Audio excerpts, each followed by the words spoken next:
کائنات اتنی وسیع ہے اور اس میں اتنے زیادہ اجرام فلکی ہیں کہ انہیں گننا ناممکن ہے۔ ان کا شمار کرنا نہ تو کسی انسان کے بس میں ہے اور نہ ان کا شمار کسی کمپیوٹر میں سما سکتا ہے۔ ہم کہتے ہیں نا کہ آسمان پر اس کائنات میں اتنے ستارے ہیں جتنے زمین پر ریت کے ذرے۔ کوئی گن کے دکھا دے ان ریت کے ذروں۔ کائنات کتنی وسیع ہے اس بات کا اندازہ اس طرح سے کیا جا سکتا ہے کہ روشنی جس کی رفتار 1,86,000 میل فی سیکنڈ ہے، اگر روشنی کی شعاع اس کائنات کے ایک سرے سے دوسرے سرے تک پہنچنے کا ارادہ کرے تو اپنی تیز رفتاری کے باوجود اسے کم از کم 15 ارب سال لگ سکتے ہیں۔ یہی اس کائنات کی عمر ہے۔ روشنی کی شعاع اس کائنات کا سفر صرف اسی صورت میں مکمل کر سکتی ہے کہ اگر یہ کائنات ایک جامد گیند کی مانند ہو، لیکن معاملہ ایسا نہیں ہے، بلکہ یہ کائنات مسلسل حرکت میں ہے اور وہ وسیع ہوتی چلی جا رہی ہے۔ ادھر سے روشنی کی شعاع نکلے اور کائنات اور دور ہوتی جا رہی ہے اور پھیلتی جا رہی ہے۔ امریکی سائنسدان ہبل نے 1924 میں کائنات سے متعلق یہ نظریہ پیش کیا کہ اس کائنات میں یہ کہکشائیں جامد نہیں ہیں بلکہ ایک دوسرے سے دور ہٹ رہی ہیں۔ ہبل کے اس نظریے کے بعد اس کائنات سے متعلق تمام پرانے نظریات تقریباً مسترد ہو گئے اور کائنات کے وسیع ہونے کا نظریہ مشہور ہوتا گیا۔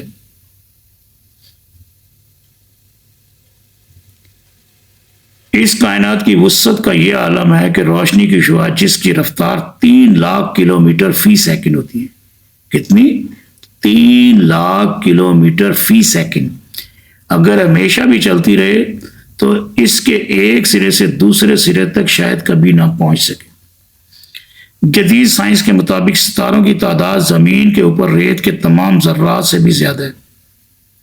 ستاروں کے ٹوٹنے پھوٹنے اور ٹوٹ کر بننے کا عمل بھی شروع سے مسلسل ہو رہا ہے۔ ستارے پیدا ہوتے ہیں اور پھر اپنی ایک عمر پوری کر کے آخر کار مر جاتے ہیں۔ یوں موت ہر ستارے کی قسمت کا حصہ ہے اور بالکل اسی طرح ہر وہ شے جو تخلیق پیدا ہوئی ہے اسے ایک مقررہ مدت پر جا کر فنا ہونا ہے۔ ہر شے کو موت آنی ہے ماں سوائے اللہ کی ذات کی۔ کائنات کے آغاز سے متعلق سائنسدانوں کا خیال ہے کہ غالباً اس کائنات کا آغاز آج سے تقریباً 15 ارب سال پہلے ایک لاوجود نقطہ سے ہوا۔ وہ لاوجود نقطہ آیا کہاں سے، کیسے بنا اور کیسے آغاز ہوا؟ مختلف کیمیائی عمل ہوئے جس کے نتیجے میں یہ کائنات پھٹ پڑی۔ کیسے ہوئے؟ خود بخود ہو گئے یا کسی نے کی؟ تبھی سے یہ کائنات مسلسل روشنی کی رفتار سے پھیل رہی ہے۔ اس کے پھیلنے کے عمل کی مثال ایک غبارے سے دی جاتی ہے جس کے اوپر نشان لگے ہوں۔ جیسے جیسے ہوا بھری جاتی ہے، غبارہ جس کی مثال سپیس ہے کھلتا جاتا ہے اور اس پر موجودہ نشانات یعنی کائنات میں فلکیاتی اجسام آپس میں دور ہوتے جاتے ہیں۔ یوں کائنات میں کہکشاؤں کے نظام ایک دوسرے سے دور ہوتے جاتے ہیں۔ عام طور پر یہ کہا جاتا ہے کہ کائنات کے پھیلاؤ کا سبب اس کی تخلیق کے وقت دھماکے کی طاقت ہے۔ تب سے یہ کائنات مسلسل پھیل رہی ہے اور یہی بات قرآن پاک میں اللہ تعالیٰ فرما رہا ہے۔ اور ہم نے آسمان کو اپنے ہاتھ کے گھماؤں سے بنایا اور یقیناً ہم اسے پھیلانے والے ہیں۔ ہاتھ کا گھماؤ کیا؟ ہم انسان ہیں، ہماری عقل محدود ہے۔ وہاں ہم ہاتھ کے گھماؤں کو سمجھتے ہیں، اللہ تعالیٰ ہاتھ گھماتا ہے۔ اللہ تعالیٰ نے اس کو حرکت میں لائے ہے۔ مثلا ایک مثال ہے، گاڑی ہے۔ ہم انسان تو سمجھ لیں گے نا کہ گاڑی کیا ہے، کیسے بنی ہوگی، یا جو بھی کوئی انجینئر ہے یا سائنٹسٹ۔ یہی کسی کتے، بلی، جانور سے پوچھا جائے کہ گاڑی، وہ حیران رہ جائے گا۔ تو یہ جو اوپر بات گزری ہے نا کہ کائنات جو ہے بیلون کی طرح، غبارے کی طرح، یہ نظریہ بھی سائنسدانوں کا غلط تھا اور غلط ہے۔ یہ غبارہ جو ہے سفیریکل شیپ میں کیوں پھولتا ہے؟ کیونکہ اس پر ہوا کا دباؤ ہوتا ہے۔ اس کائنات پر کسی قسم کا کوئی دباؤ نہیں. یہ کس ڈائریکشن میں کتنی زیادہ پھیل گئی، کس ڈائریکشن میں کتنی زیادہ پھیل گئی، یہ ڈیپینڈ کرتا ہے ایکسپلوژن پر، وہ بگ بینگ کے بعد کے اوپر. اگر یہ کہکشائیں اور ستارے محض توانائی کے کثیف ہونے سے بنے تھے تو پھر اس کائنات کا تمام مادہ ایک ہی قسم کا ہونا چاہیے تھا.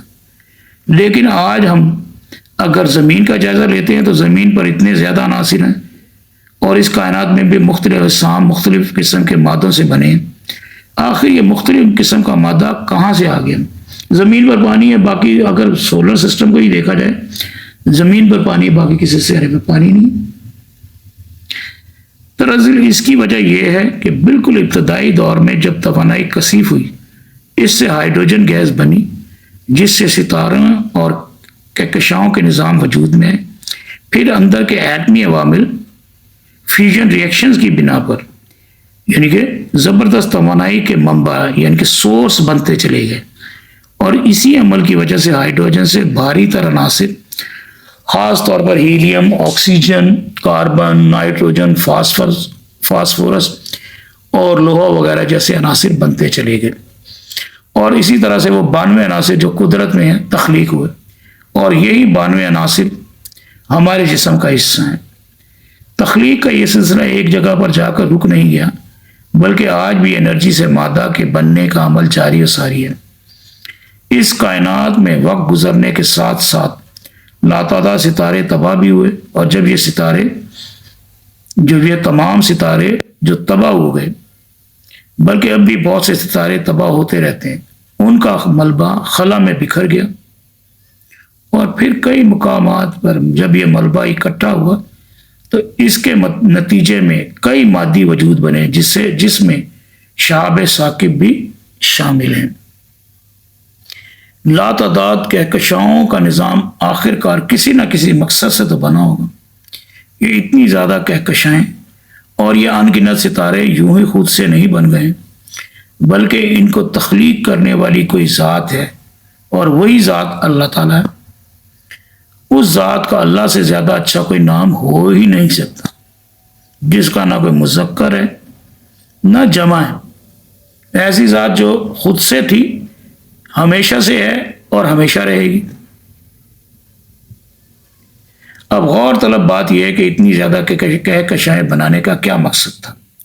اگر صرف اسی زمین پر زندگی کو رکھنا تھا تو پھر تو ہماری کہکشاؤں کی بھی شاید ضرورت نہیں تھی. اتنی زیادہ کہکشائیں اور اتنا زیادہ ستارے، اور لازمی سی بات یہ ہے کہ ان میں لاتعداد سیارے بھی ہوں گے. بہت ممکن ہے کہ ان میں اور بھی مخلوقات ہوں یا زندگی ہو، یا یہ بھی پاسبلٹی ہے جو لوگ مر جاتے ہیں ان کی روحوں کو ایک نئی زندگی دی جا رہی ہو.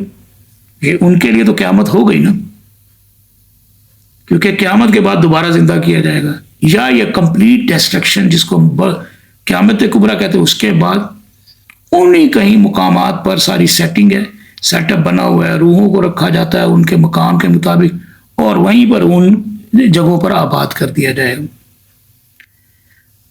قرآن پاک کی آیات کو پڑھ کر بھی ایسا ہی محسوس ہوتا ہے. مثلا اللہ تعالیٰ تمام جہانوں کا رب ہے، یعنی کہ تمام جہانوں کا رب، ایک جہان کی بات نہیں ہو رہی. اس کے علاوہ مندرجہ ذیل آیات کے الفاظ بھی قابل غور ہیں. ہر ایک جو بیچ آسمانوں اور زمینوں کے وہ اپنے خالق سے سوالی ہے. اس میں ہم بے جان چیزوں کو بھی کہہ سکتے ہیں، لیکن جانداروں کے لیے سوالی ہونے کا لفظ جو ہے بہت بہتر رہے گا. اس آیت کے الفاظ پر اگر ہم غور کریں تو محسوس ہوگا جیسے اس کائنات میں زمین و آسمان کے درمیان دوسرے سیاروں پر یا شاید اور مقامات پر بھی زندگی ہے. زمین و آسمان کے درمیان دراصل ہم انسانوں کا مسئلہ ہے کہ ہم سمجھتے ہیں کہ جیسے دوسرے سیاروں پر بھی ہماری ہی طرح کے، ہمارے جیسے مادے اور جسامت کے انسان ہوں گے.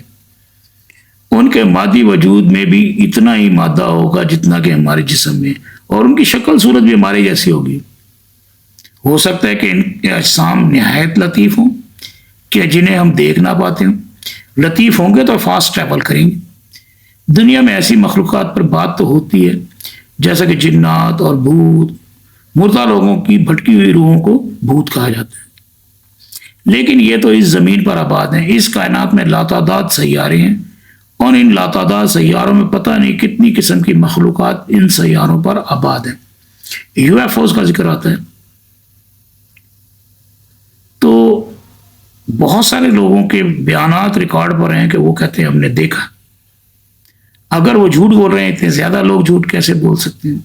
بس کچھ ہے جو غیب جس کو ہم نہیں جانتے، ہڈن، جو خالق ہے وہ جانتا ہے.